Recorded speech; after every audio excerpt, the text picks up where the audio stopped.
No programa Evidências anterior, você acompanhou o breve resumo histórico e filosófico das raízes do moderno movimento ateísta. No final da explanação, terminamos com o desafio de mostrar evidências racionais para a existência de Deus. E esse é o nosso assunto hoje. Vamos começar contando uma história baseada em fatos reais que aconteceu anos atrás nos Estados Unidos. Shirley, esse é um pseudônimo para preservar a identidade real dos envolvidos, era uma jovem cristã que lia a Bíblia e amava sua igreja. Criada numa pequena cidade do interior, ela nunca havia conhecido um lugarejo com mais de 30 mil habitantes, até que um dia seus pais a enviaram para a capital a fim de cursar a universidade. O choque cultural, é claro, foi tremendo. Shirley logo percebeu que suas convicções religiosas não eram tão óbvias para a maioria que a cercava. Na sua igreja interiorana, bastava um texto bíblico para afirmar uma ideia e já se tinha o bastante para silenciar qualquer contra-argumento. Mas nesse novo mundo, as coisas eram diferentes. A ligeira menção da palavra Bíblia já era motivo de deboche e discriminação entre os estudantes. Seu professor mais admirado, um PhD pela Universidade de Oxford, era ateu e parecia ter argumentações mais sólidas que os sermões que ela ouvira na infância. Shirley amava os seus pais e não podia negar uma convicção de fé tantos anos acalentada. Entretanto, sua nova intelectualidade não encontrava respostas claras e racionais para muitas das perguntas que surgiam. Até que um dia, algo terrível aconteceu. Shirley suicidou-se. Seu corpo foi encontrado próximo a uma árvore que ficava no prado da escola. Junto dela havia uma rosa e um exemplar do livro E o Vento Levou. Junto também havia o vidro de veneno que ela usou para ceifar a própria vida. Dentro do livro havia um bilhete com as seguintes palavras: Eu realmente tive que fazer isso. Não posso mais enfrentar essa vida. Quando eu cheguei à universidade, tinha fé em Deus e era feliz, mas a universidade roubou a minha fé e eu não posso mais enfrentar suas perplexidades e incertezas. Quando acharem o meu corpo, notifiquem aos meus pais e diga para eles que sinto muito por ter lhes causado ainda mais esta dor. Peço que enterrem o meu corpo embaixo dos pinheiros que estão no cemitério, cuja graça e beleza tantas vezes admirei, mas nunca pude alcançar. É impossível saber em detalhes que dúvidas ou conflitos passaram na cabeça daquela garota. Mas dá para se ter uma noção, pois muitos passam pelos questionamentos semelhantes a ela. Aliás, se você notar bem, verá que ninguém nasce ateu. As pessoas se tornam ateias devido a alguma decepção com aquilo que antes acreditavam. Pode ser o sofrimento, a formulação de perguntas sem resposta ou até o choque de culturas. Não importa a razão, num dia, mais cedo ou mais tarde, todos temos a nossa fé balançada por algum tipo de questionamento. Como lidar com isto é o que torna o X da questão. Note que a existência de Deus não é algo que interessa somente às pessoas que creem. Saber que há no céu um ser supremo e amigo é algo que traz alegria para todas as pessoas. É o ceticismo que nos angustia com a sua convicção de que estamos sozinhos no universo e não temos outra vida senão esta. Aliás, se existisse uma oração que até mesmo um bom ateu pudesse fazer, esta seria: peço que Deus exista. Seja como for, o fato é que hoje as pessoas fogem da religião institucionalizada, mesmo aquelas que ainda também mantêm algum tipo de fé num ser superior, preferem caminhos espiritualistas alternativos que não exigem demasiado comprometimento nem sejam modulados por crenças doutrinárias. A mentalidade pós-moderna parece evitar o seguimento de qualquer coisa que pareça uma cartilha de fé e comportamento. Conforme o anúncio quase profético do escritor alemão Robert Adolphs, autor do livro A Sepultura de Deus, na visão popular, as igrejas estão se tornando túmulo de Deus, ao invés de serem um meio de encontrar-se com a divindade. Aliás, já na virada do século XIX para o século XX, Friedrich Nietzsche expressava o mesmo conceito ao declarar: o que são estas igrejas de hoje, senão sepulcros ou túmulos de Deus? De fato, parece que é tremendamente dizer-se cristão, crente ou religioso nos dias de hoje. O motivo parece ser óbvio. Religião tornou-se para muitos sinônimo de cultura para velhos, alienados ao prazer ou também para pessoas desesperadas em busca de auxílio psicológico, muitas das quais se iludem com seitas e promessas de salvação num imenso comércio espiritual que não deixa de ser estarrecedor. O Dr. Franz Xaver Kaufmann, professor emérito de Sociologia da Universidade de Münster, na Alemanha, esboçou em 3 teses as condições do ser e do tornar-se cristão na sociedade atual. Primeiro, é tremendamente difícil tornar-se cristão nessa cultura moderna. Segundo, é difícil viver e agir como cristão sob as premissas dessa cultura moderna. E terceiro, se alguém, pois, tenta efetivamente tornar válido o seu ser cristão, ele mesmo torna difícil a convivência normal no meio ambiente comum. Com esse quadro em mente, não é difícil lembrar o desespero de pessoas como Shirley e se perguntar: será realmente este o fim da fé cristã? Vale a pena acreditar em Deus? A indagação não é nova. Ela já era formulada no passado por alguns que preferiram seguir o rumo da fé ao lugar do rumo da descrença. É o caso, por exemplo, do filósofo e cientista do século XVII, Gottfried Wilhelm Leibniz, que teve uma atitude bem diferente daquela de Shirley. Ele era tão brilhante que, com apenas 21 anos de idade, isto mesmo, 21 anos, defendeu uma tese doutoral na Universidade de Leipzig, na Alemanha. O reitor nem queria dar-lhe o título de doutor por ser muito jovem. Autodidata, aos 8 anos, ele aprendeu sozinho a falar latim e grego. Aos 15, já possuía vasto conhecimento de filosofia moral e teologia escolástica. E, para completar, estudou ainda matemática em Paris e anunciou o cálculo diferencial a partir do seu invento, a máquina de fazer operações, a ancestral da calculadora. Ele era um gênio e, diferente de muitos de sua época, ele cria piamente em Deus. Nos dias de Leibniz, o antropocentrismo filosófico dominava o pensamento dos intelectuais. Dentre os vários segmentos, havia uma corrente de céticos chamada deísmo. Para estes, o sofrimento era o maior argumento contra Deus. Por isso diziam: se Deus existe, por certo não está aqui. Ele abandonou o universo. Discordando disto, Leibniz sistematizou uma filosofia chamada teodiceia. Ela consistia numa série de argumentos racionais à existência de Deus, mesmo em face ao sofrimento humano. Mas ele não foi o único a fazer isso. Outros pensadores antes e depois dele também o fizeram, como, por exemplo, Tomás de Aquino, Blaise Pascal, Sir Isaac Newton, que também argumentaram, ao seu tempo, a favor da existência de Deus. Mas não pense que se tratam de provas da existência de Deus. Na verdade, é até impossível provar que Deus existe por um motivo muito simples. Deus é grande demais para ser analisado por meios científicos. Afinal, a ciência e a razão humana têm as suas limitações. Provar em termos de ciência significa analisar, medir e, principalmente, repetir o experimento para se obter o mesmo resultado. Sendo assim, podemos provar, por exemplo, a lei da gravidade, a lei gravitacional, pois é possível fazer e refazer o teste e ver que os corpos realmente são atraídos para o centro da Terra.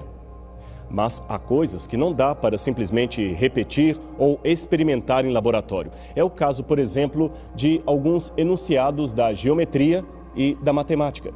Desde a antiguidade, os sábios consideravam, de um modo geral, 2 tipos de proposições matemáticas: os axiomas e os teoremas. Os axiomas, também chamados de postulados, são proposições aceitas sem demonstração, e teoremas são proposições que podem ser demonstradas, mas a partir dos demonstráveis axiomas. Ou seja, se o axioma estiver errado, o teorema também estará. Mas então por que não podemos provar os axiomas? Porque, de acordo com o método lógico-dedutivo usado pelos gregos, isto é, aquele que parte do universal para o singular, o pressuposto universal, embora necessário para se obter um resultado efetivo, escapa à nossa capacidade intelectiva e, portanto, não pode ser medido, verificado ou analisado com os nossos instrumentos, que têm como característica principal a limitação. Noutras palavras, são grandes demais para os nossos critérios de observação. Mas aí você deve estar se perguntando: como ter certeza de um axioma se ele não é verificável? Bem, os matemáticos gregos responderiam que ele é indutivo. Faz sentido supor assim, mas não tente prová-lo. Sua mente não está ao alcance dele. Ora, se este é um conceito racional, por que não poderíamos aplicar o mesmo a Deus? Afinal de contas, se o Todo-Poderoso pudesse ser provado no sentido empírico da palavra, ele estaria mais para teorema que pressuposto. Logo, caberia dentro do escopo mental humano e não seria grande o bastante para ser Deus. Portanto, do mesmo modo que o axioma matemático, Deus é uma verdade não demonstrável, mas que se estabelece pela lógica e intuição. A única diferença entre ele e o axioma da matemática é que, enquanto o axioma é apenas intuitivo, Deus é adicionalmente verificável pela fé e pela certeza da sua existência. Aliás, da certeza da sua existência, podemos tirar uma série de conclusões e elementos perfeitamente comprováveis, do mesmo modo que são comprováveis os teoremas retirados dos axiomas. E não pense que esta lógica matemática é difícil de compreender. Ela está em todos os livros e pode ser confirmada por qualquer matemático. Difícil é entender como filósofos ateus ignoram este ponto, afirmando categoricamente a não existência axiomática de Deus. Vejamos ainda outra ilustração da matemática. Como você deve saber, não dá para provar deste jeito empírico que alguns imaginam que duas retas paralelas jamais se cruzam, a não ser que sejam concorrentes. Em ambos os casos, a dificuldade está em que os conceitos remetem a nossa mente para o infinito.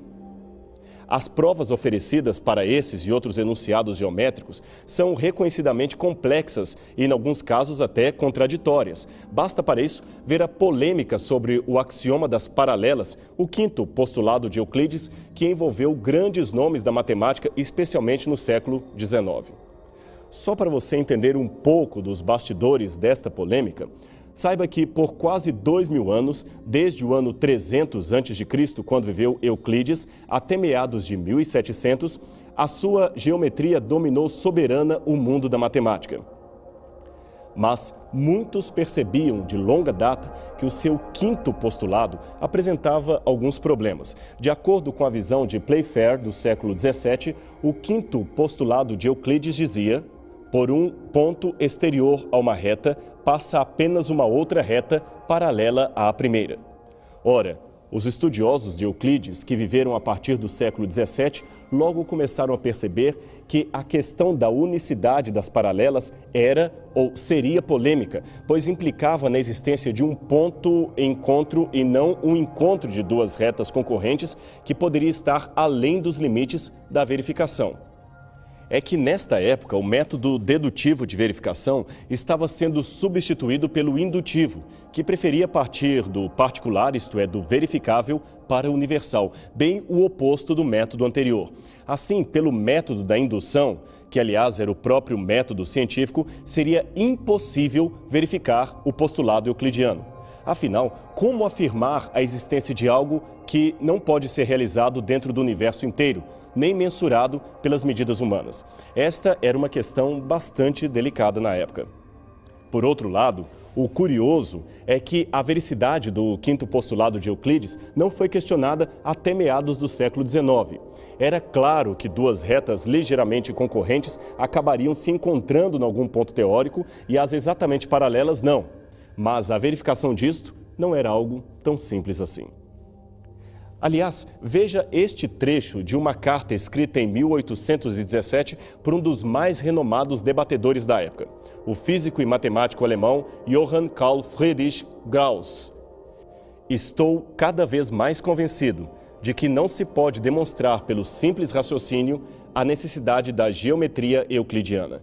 É possível que no futuro possamos ter ideias sobre a natureza do espaço que hoje nos são inacessíveis.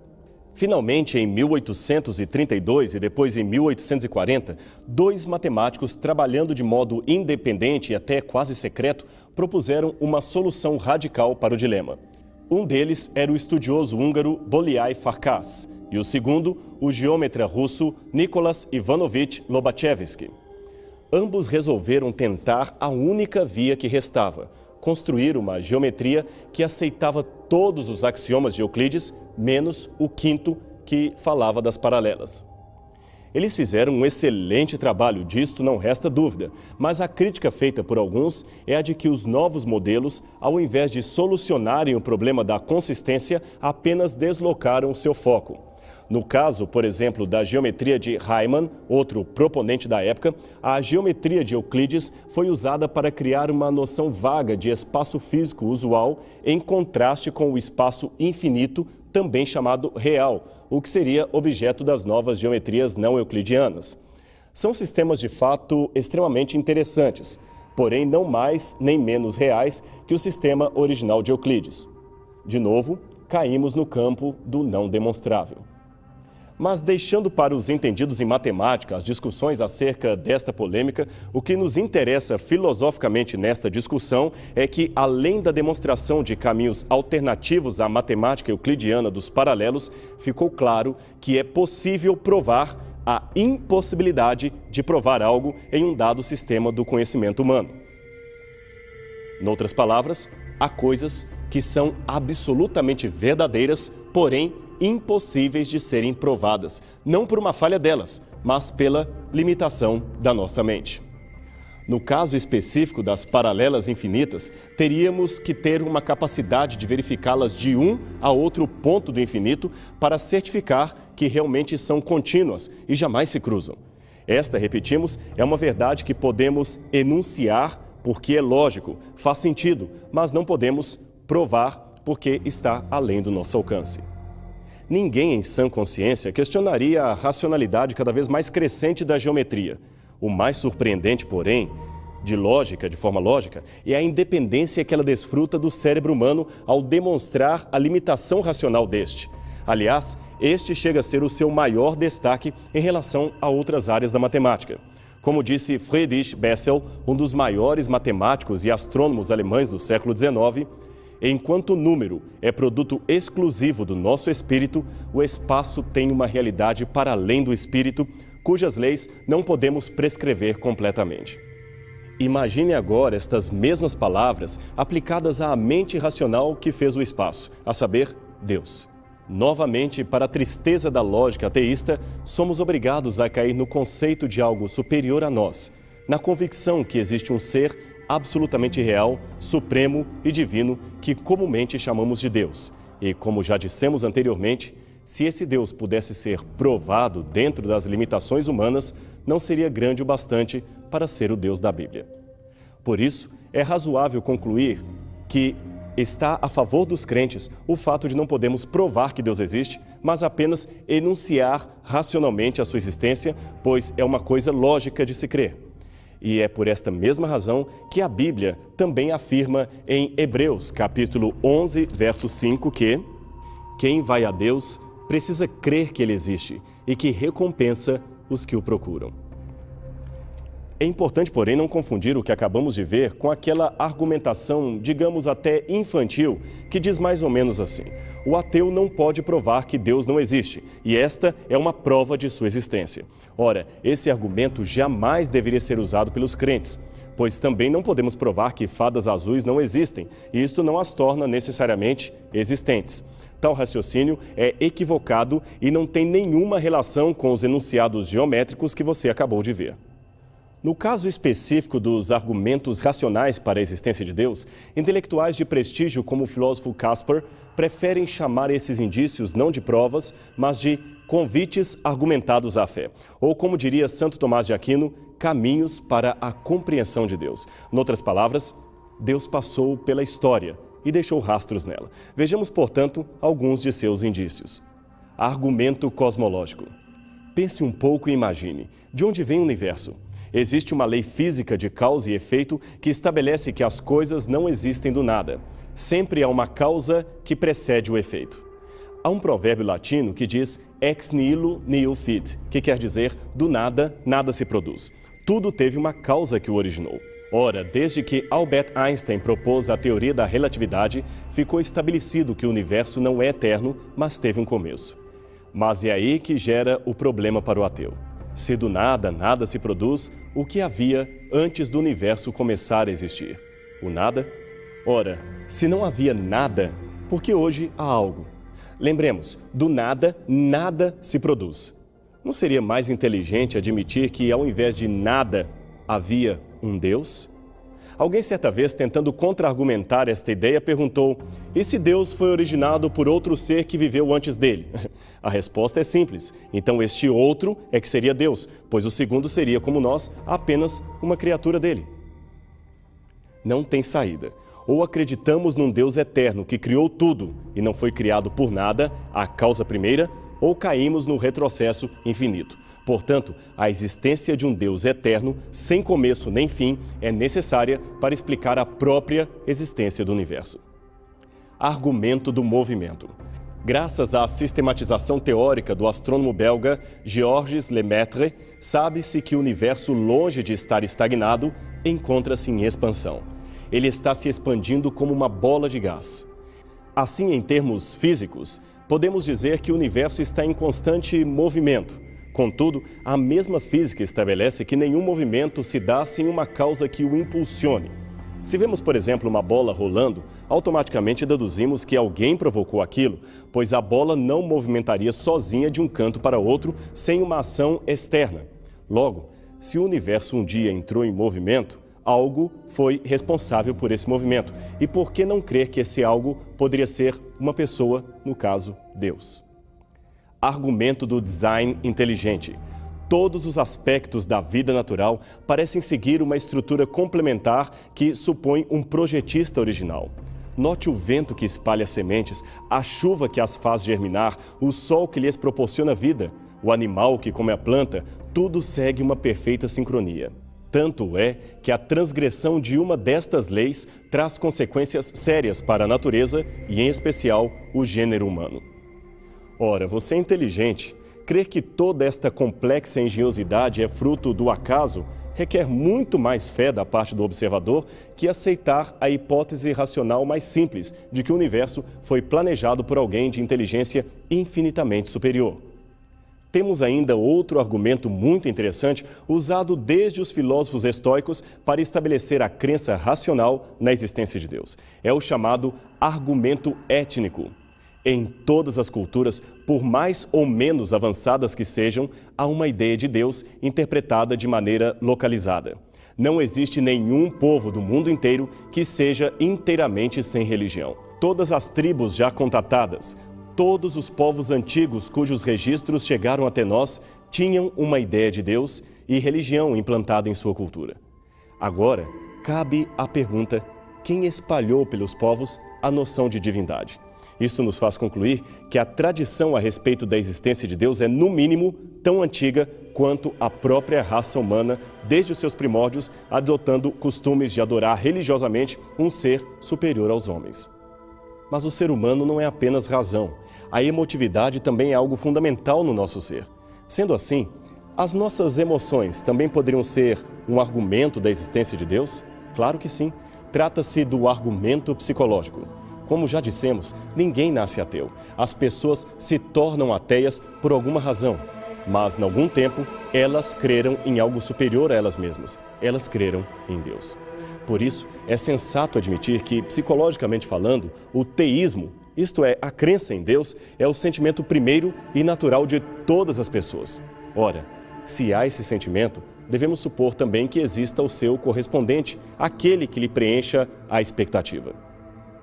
E agora vem o que seria o mais poderoso de todos os argumentos: o argumento da regeneração. A alegria de uma vida transformada, a transformação para o bem de uma pessoa que atribui a sua mudança à conversão espiritual, aponta à ação maior de um ente superior capaz de promover a cura para a alma humana. Este talvez é o maior argumento. Uma pessoa sem rumo na vida que foi transformada por Deus em um vencedor, em um indivíduo que possui e oferece esperança a outros. Esta, sem dúvida, é uma evidência que nenhum ateu pode contestar. O que você pensa então desta proposta? Deixar o Espírito Santo transformar todos os dias da sua vida, tornando-o um vitorioso em Cristo Jesus. Já pensou que oportunidade mágica? Você que agora está nos assistindo poderá ser o principal argumento a favor da existência de Deus. Portanto, tome hoje uma decisão. Afinal de contas, está nas suas mãos.